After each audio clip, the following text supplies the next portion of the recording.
GOP lawmakers are taking House Speaker Nancy Pelosi to court over her mask mandate in the House chambers. The lawmakers argue that Pelosi violated the Constitution when she docked their salaries, remember that, for not wearing masks on the House floor. All right, joining us now is one of the lawmakers suing Speaker Pelosi, Thomas Massie.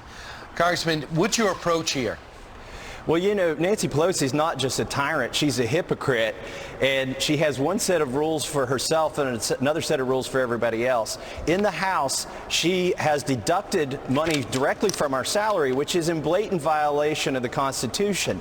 Now, I know a lot of people aren't sympathetic to congressmen having their salaries cut, but whatever she could do to us, she will do to the general public, and that's what I realized this summer when 10 of us went down to the floor and blatantly and openly violated the mask rule. But she's either not very smart or doesn't have good lawyers, because she's violated the 27th Amendment to the Constitution and the base Constitution, which both say we can't change our own salaries. Aren't they doing it already to the American public by these vaccine mandates? You lose your job if you don't get the shot?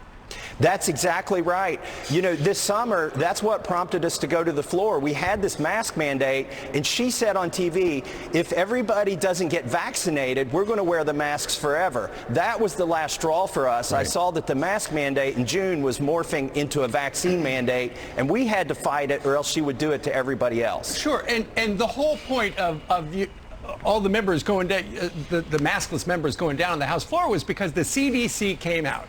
And they said, if you have been fully vaccinated, you no longer have to wear a mask in most settings. And so you did that. CDC, part of the federal government, but also the House Speaker, also part of the federal government. It looked like she just wanted to crack down on you.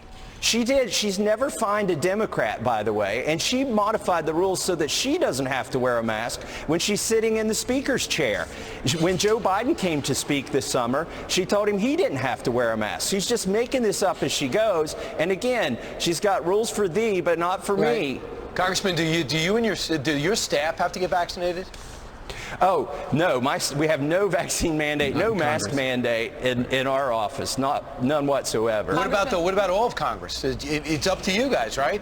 It's up to Congress. By the way, the judicial branch is reluctant to wade into food fights in the House, but our strongest argument here is on the 27th Amendment and the Constitution. Really quickly, how many people did she fine? How many people are on this lawsuit?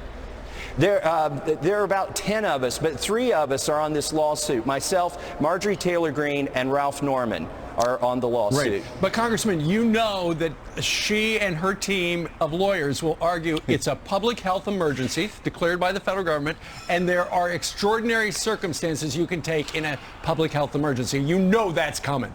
I know it's coming. By the way, this is David versus Goliath. She's using your tax dollars, I believe, and has a whole team of lawyers to do this. We are funding this privately ourselves and not using tax dollars ourselves to sue her. Okay. Well, Thomas Massie, Congressman. Sir, thank you very much for joining us. Thanks for having me on. We did reach out to the Speaker's office for a statement, and we have not received a response. That's right. We'll check their voicemail in the break. Meanwhile,